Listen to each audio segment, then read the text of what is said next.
welcome to the Mod Opinion Podcast. I'm Logan. And I'm Luke. And today we're going to be talking about a few shows and movies that we think are a little underrated.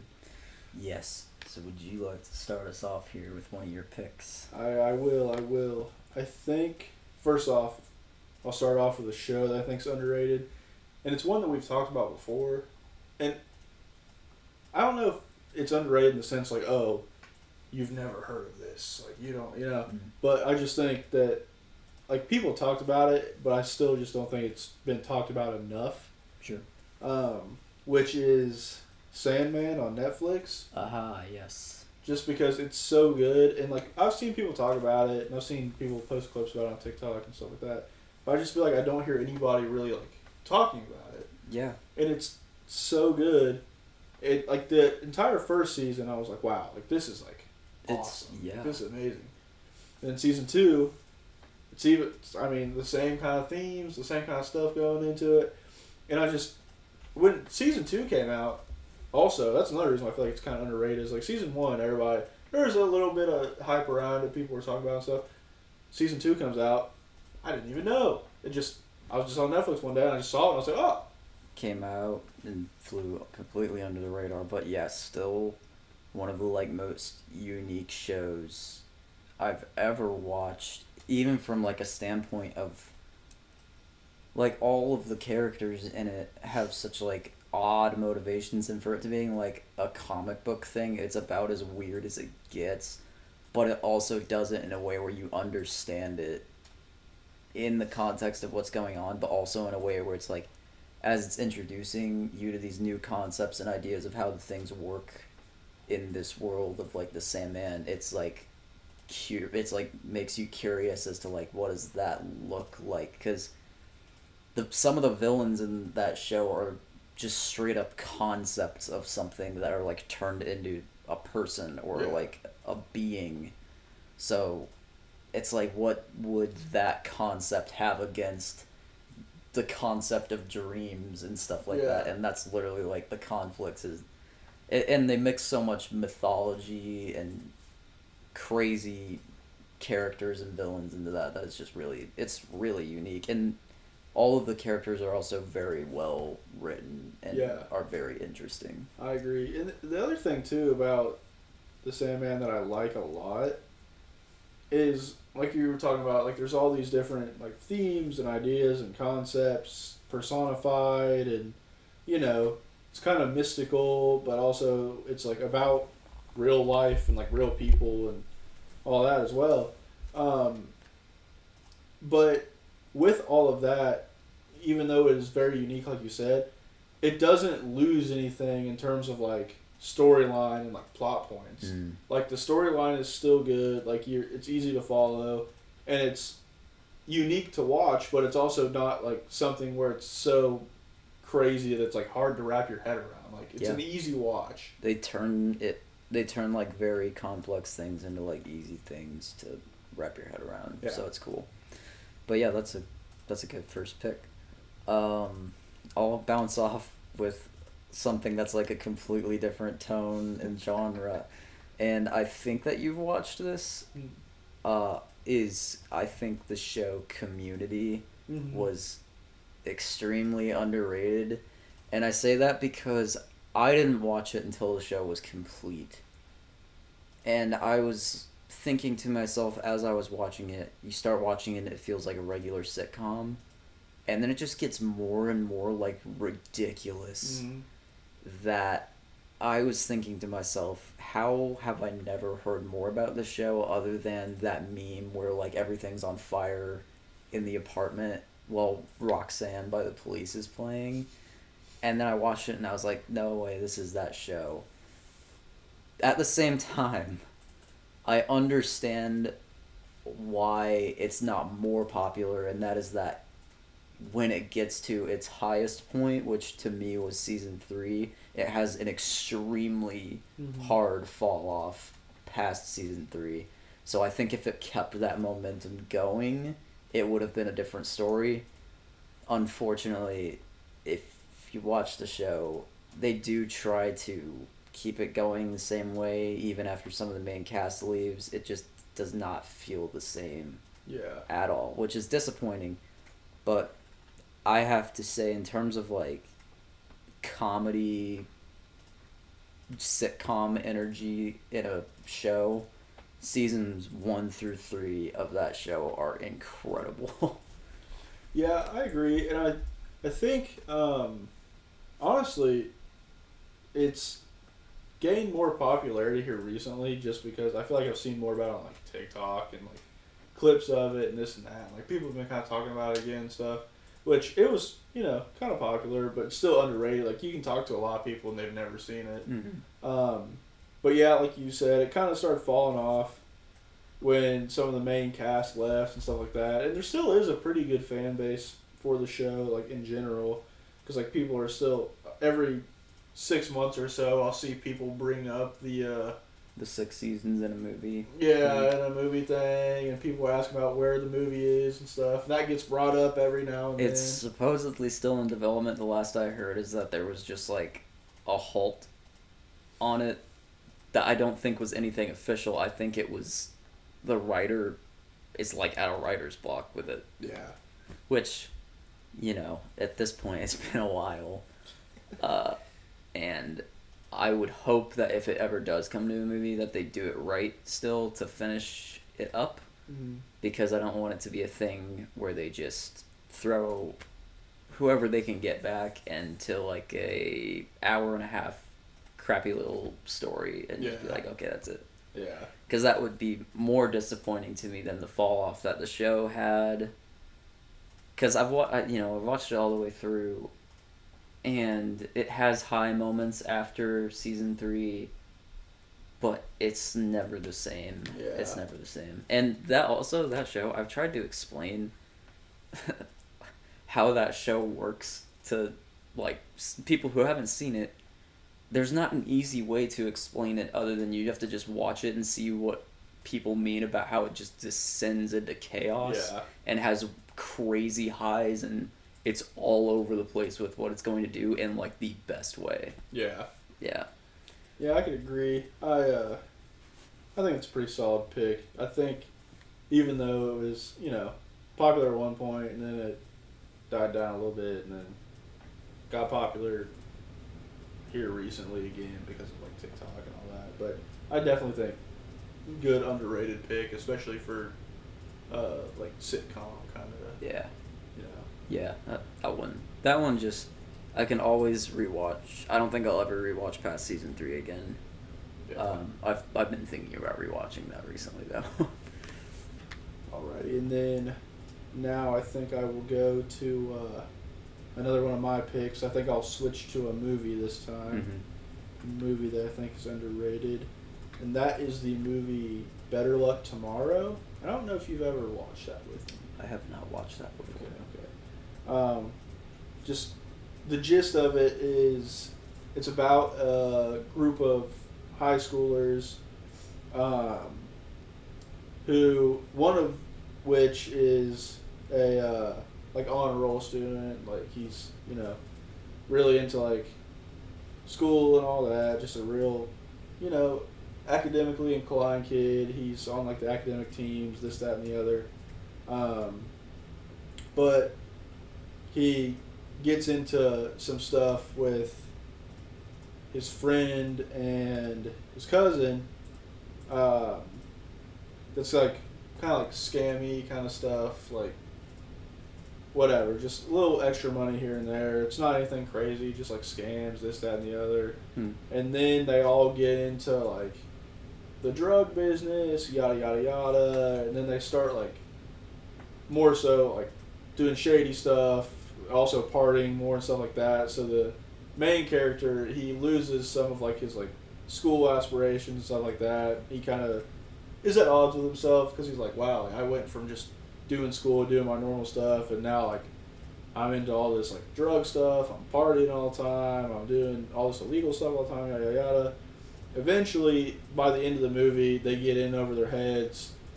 They accidentally murder somebody, yada, yada, yada. It goes from there. And then they kind of just ruin their lives a little bit. And it's kind of just like his conflict of like, I was fine doing my academics, yada yada, and then like I just ruined my own life pretty much. But it's a really good movie. I feel like I don't hardly ever hear anybody talk about it. Which also another thing that's kind of weird about it. It's some people say that it's based in the Fast and Furious universe because it came out before the Fast and Furious movies, but one of the main characters is the same actor that plays Han in Fast and Furious, and in the show he's younger, but his name is also Han, and he drives an old red Mustang and all that, and it's by the same director who wrote the Fast and Furious movies or directed the Fast and Furious movies. So a lot of people are like, "Is this the same character?" Yeah, it's not. I don't know if it was ever confirmed that it is or it isn't, but a lot of people are just like, "Well, it's the same director, same character, actor with the similar attributes as his character in Fast and Furious." So I don't know. That's just a random side bit, but the movie in general is really good. It's honestly, it's really entertaining. There's just, I feel like no one ever talks about it, but I've watched it. The first time I watched it was 3 years ago, and since then I've watched it probably 5 or 6 times. Wow. You were like, do you know some of the actors in it? I do. I can't think of them off the top of my head. Let me pull up a list real quick. Yeah. Well, yeah, that sounds interesting. If it's by that same director, yeah, I've never heard of this movie before. I'm sorry to say. But it sounds interesting. Do you think that it's something that I would enjoy? Yeah, I think you would like it a lot. That's why I kind of thought that you may have watched it with me before, because I feel like I've talked about it before. But yeah, so some of the actors: Sung Kang, he's the one who plays Han; Jason Tobin, Perry Shin, John Cho. I recognize these names. Yeah, so that's another thing about it is a big part of this movie is that a lot of like the group, like the main cast, are like Asian descent. So that's a big thing about it. But yeah, I think it's really good. I do think you would enjoy it. Another thing is, like you say, like you know the names and all that, but it's not coming to you. If you watch the movie and you see who all's in it, then you're like, oh, yeah, it's them. Yeah. Interesting. Well, the next one that I have is actually, I just watched this, and I was thinking I've never heard more people talk about this, and I thought it was good, is this movie which I like recently came across on HBO Max. It's called The Sitter. It's a Jonah Hill movie, and it was hilarious. It had a goofy plot, which is Jonah Hill's like maybe a late 20s, early 30s man in it who gets stuck with a babysitting gig. And, you know, it's regular Jonah Hill fashion of a plot. He has a girlfriend in it, and that's like a joke. He's like, she doesn't act like his girlfriend, who he's trying to get across town to deliver cocaine to. And he has to bring this group of kids with him, and it ends up being a thing where one of the kids steals a bunch of cocaine from this drug dealer. So he has to pay this drug dealer thousands of dollars and has like 2 hours to figure this out. It was so off the hook in random ways. The villain was hilarious. And I was thinking to myself, how have I never seen clips of this? How have I never heard people bring this up in a Jonah Hill conversation? It was like right up his alley of comedy. It was a good cast. It was like surprisingly like thoughtful too. I was expecting it to kind of just be Jonah Hill cussing the whole time, which it was, but it was also like it had good little character moments to it. So I don't have a ton to say about it other than I'm calling it underrated because I'm shocked I've never heard of that, and maybe that's a me thing. But it was a good movie. It was like a great Jonah Hill movie. So, Nice. I haven't seen that. I've heard of it and I've seen it on HBO. But yeah, just based off of that, I think I might get around to watching it sometime soon. It's definitely not like his best movie I've seen, but it was exactly what I would expect from Jonah Hill. Yeah. You know? So I was just shocked that I've not seen more about this movie. Yeah. Makes sense. And then I guess I'll jump back to another show since I got another one on my list. And I don't know, you've probably heard of this. I don't know if this one's that underrated. When it first came out, I saw a bunch of people talking about it, and then I haven't heard anybody talk about it afterwards. And it's an animated show. But it is Scavenger's Reign. I haven't seen it. The best thing about Scavenger's Reign is it is animated, but visually it is very kind of out there, but it's like at the same time, like it looks very good visually, and it's like kind of just like, to me at least, like it was like something I could throw on. It was like kind of, I guess, a cozy kind of show, even though some of the stuff in it was like a little out there. But it's about an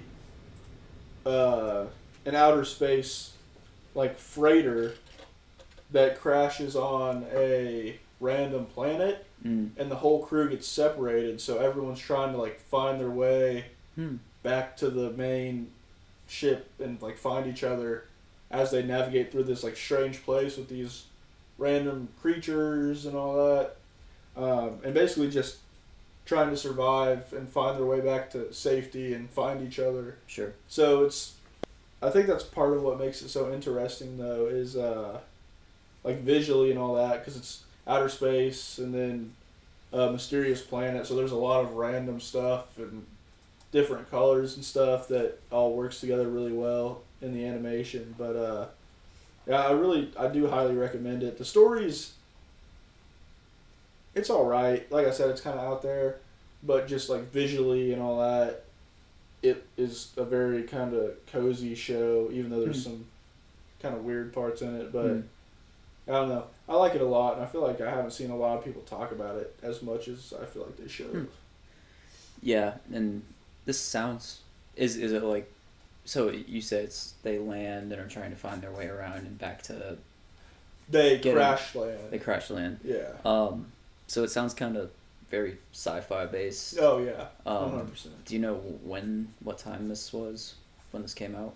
I think it came out at the end of 2023, I believe. And I think it's just one season. I think it's a mini-series.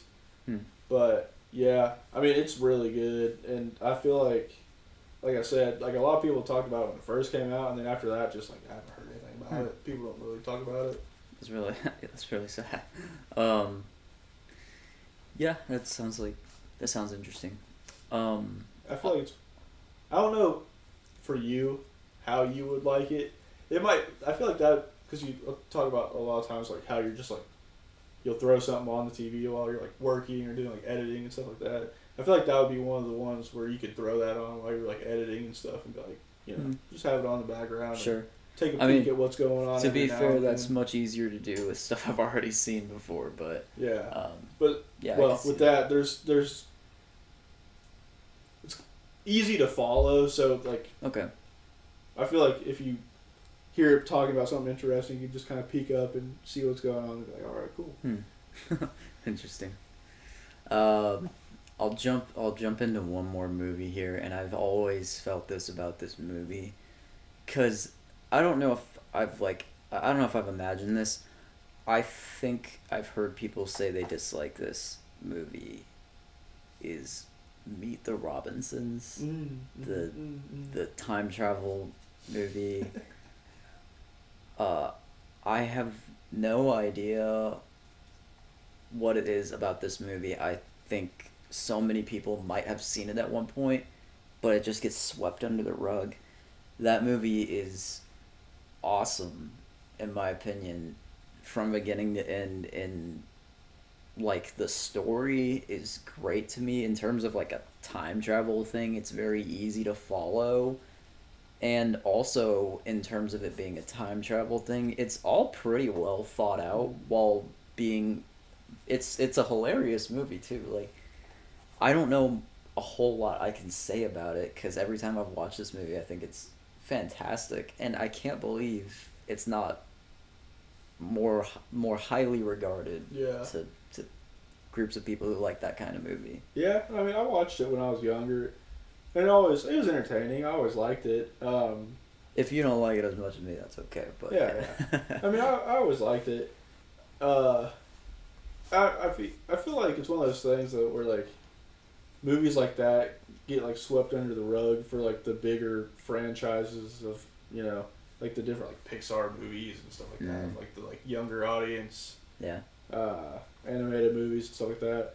Which I don't know. I feel like with like stuff like that, like I really like that. The same thing as like Monsters vs. Aliens and like yeah, like movies like that. Like How I feel did like that they get not- like swept off to the side for bigger, I guess, kind of yeah, yeah, bigger productions and franchises and yada yada in terms of like those animated types of movies. More, I guess, like classics like the Disney movies and stuff like that. But for sure. yeah, no, I agree. I think that one's kind of underrated. I've heard people say before that it should get a sequel. I don't think it needs a sequel, but I do think it is underrated, and I think its sense of humor is great too. Yeah, I think about the sequel thing, I don't really know why they would now. I think that that ship has sailed. Yeah, that time is done. That would just be a weird money grab, and I think it'd be a money grab that doesn't land well at this point. I agree. But yeah. Because also, I mean, like as you said, it was, it's a good movie. The humor's good. It held up well. Yeah. But also, I don't think as, an adult now, I would run at the chance to go see a second one. You know what I mean? Like, the first one has rewatch factor, mainly because of like nostalgia and stuff like that. But like, I wouldn't want to go see a new one of those. Yeah. I think one last thing is for me is a movie that I think is underrated. Vivarium. Have you ever I've seen pieces of it. I haven't seen the whole thing. I think that movie's awesome. Jesse Eisenberg. Him and his wife. I think it's his wife. Yeah. It might be his girlfriend. It's his wife for sure. Him and his wife in the show are trying to find a house in a good neighborhood and settle down and yada yada yada. They find a place that they like. It's in this suburban, regular place. Nice house. It's a good deal. Yada yada. And after they like move in and stuff, they kind of start to notice some weird stuff and like, what is happening? It's like, what's going on? Yada yada yada. They find out that they can't leave the suburban town place that they're in. Like no matter where they go, no matter what they do, they cannot leave. They can't drive out. They always come back to the same place, back to the house. Yeah. And then later on in the movie, as weird stuff keeps happening, they have a baby randomly dropped off at their door that they have to raise and all this stuff. And then... And as it goes on, they're like, what is happening? The baby starts growing up into like a child, like a toddler age, like super fast. Like it's aging fast. And they're like, what's happening? Like what's going on? This is like insanity. And then, some more weird stuff. They want to leave. They're getting uncomfortable. A bunch of nonsense happens. It gets more and more freaky as it goes on. And then the child starts becoming more and more problematic and doing really strange things. Oh boy. Yeah, and Scary. It gets toward the end. It gets really weird, and it's just basically them trying to figure out what's going on, and also with the stress that goes along with everything that happened, like them being trapped and everything. They both start to resent the child and all that. So like, you're not even our child, and you're just being terrible. Like, we hate you. We don't even know where you are, or what you are, where you came from. Yeah. And it's just kind of like a real trippy, like messes with your mind kind of movie. Real sci-fi. It gets kind of scary more as you go on. Yeah. But I mean, it was really good. The first time I saw it, I was like, how have I never heard of that until now? Yeah, I didn't know there was. I knew I've seen just very little pieces of that, and based on what you've just described to me, it makes me think I've only seen probably stuff from the beginning to maybe halfway through. I know this sounds like a Twilight Zone episode from like the 1950s. Yeah. Twilight Zone. There's an episode where two people stuck in a town that can't get out. But it sounds like it takes that concept and kind of turns it into kind of a weirder sort of concept than what that ended up being. But yeah, that sounds interesting. I should probably sit and watch that all the way through. Yeah, I think you would like it. I think by the time you get to the end, you'd be like, wow. Yeah. Well, I will jump over and I'll probably wrap up here with a few more things. But number one, I'll start with here. And this is one I know you haven't seen. This is one that I don't think I've met somebody else who likes this show. Yeah, I don't know if it's because a lot of people haven't seen it or that they haven't gotten into it. I know you've heard me mention it before. It's Peaky Blinders on Netflix. Is the reason I like Cillian Murphy, however you say his name, as an actor, is because of that show. And I know it's very UK based, so a lot of the actors in it are very UK actors, which is probably why it's not a bigger deal in the United States. But I watched that show on a whim because it was a thing where I had gone through it, Netflix all the time, and you'd always see Peaky Blinders and you pass by it. I know people who have said, "Oh, like just can't get into it," and I will admit it can be hard to get into, but that show has had one of the biggest fulfillments to me of sticking through with a show because of what happens and it escalates in terms of the characters and what they are. So it starts off as just a street gang post World War One. It turns into like each season is just them getting more and more powerful to by the time they're at the end of the show they've infiltrated like the highest levels of government leading into World War II, and it's so unpredictable. The main character, Cillian Murphy, turns into such a dark character that is just relentless, and he kind of has the ideology of like, I can always find a solution to my problem, but he's merciless about it, and he's just wildly entertaining to me. So that's always been a show to me that I have nobody that has seen this show the way I've seen it before, which is okay. It's I understand if a lot of people feel like it's not for them. That's not something I'll hold against anyone. Yeah. Another show, and I've talked about this show also before. This show I think is underrated. It became, in the past year, really, really talked about on TikTok for a while, which I was kind of like, oh, it's getting TikTok hype now. Yeah, it's giving me the ick. Is Lost. Yeah. I've loved Lost since it came out. And I think a lot of the underrating of it comes from how overrated it was when it was coming out, and that a lot of people didn't like the end, which I can appreciate, but I've watched it enough to where the ending is something I feel like I understand more over time. And every time I watch this show, I have just more and more a deeper appreciation for it every time I watch it, at how interesting I feel like all the characters are. So yeah, I won't say much more on that because you've heard me talk about Lost so much before. And I feel like for a lot of people, there's a good chance that a lot of people have seen Lost, so it's not underrated in the sense, like we were talking about earlier, like you haven't seen it, but underrated in the sense of like, or like that you don't know what it is, but more so is like, oh yeah, like if you haven't watched it all the way through and you just watch like the early seasons, then you should finish it. Or underrated is in like, I don't know, if you didn't like how it ended, like you were talking about, maybe give it another shot.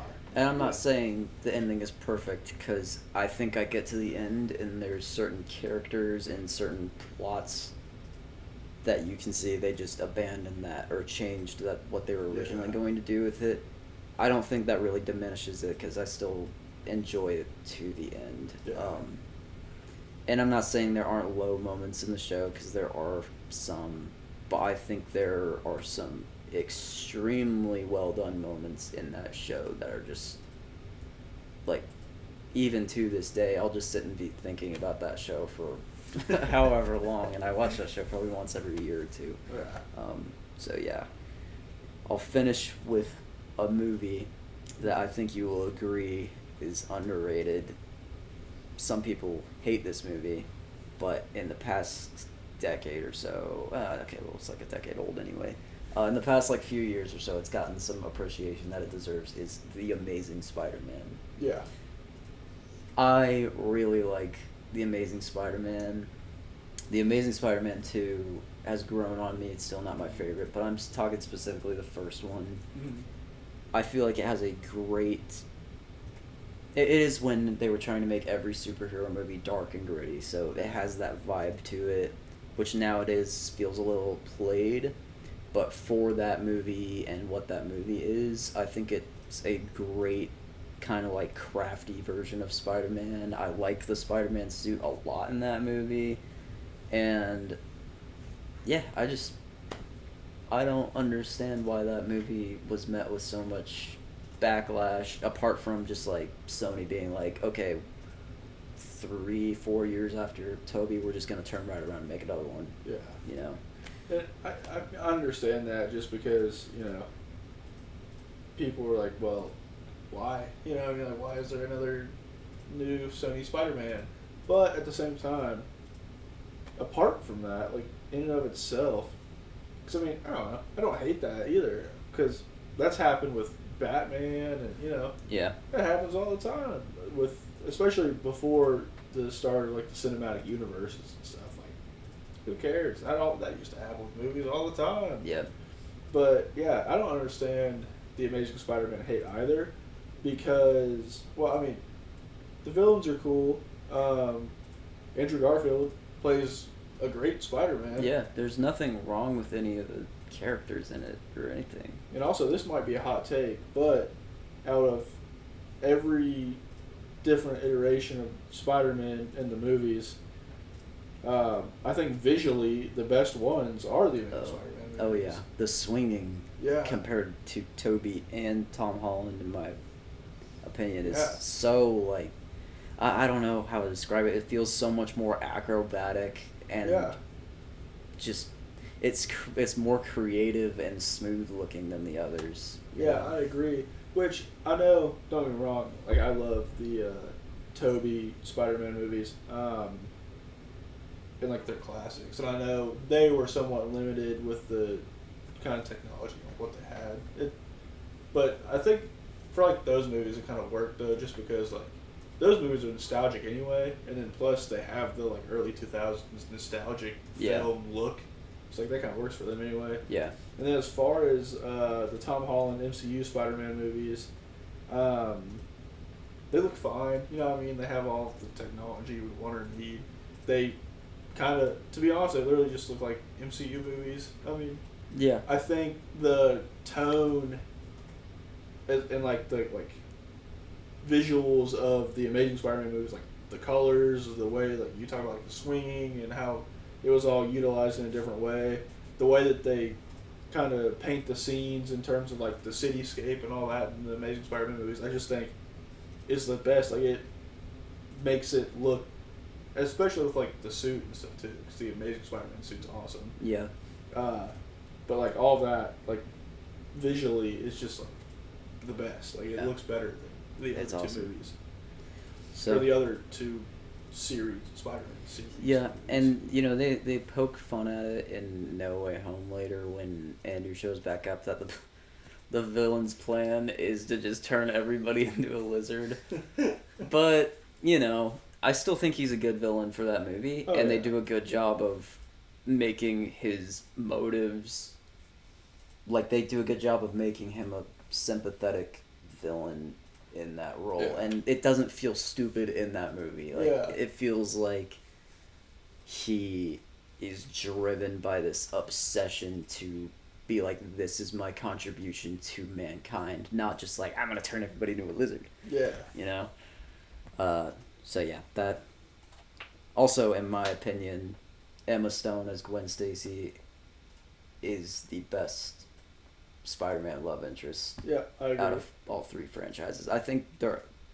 Well, I don't hate Kristen Dunst as MJ, but I think there's parts of her character which don't add up to me or are consistent enough.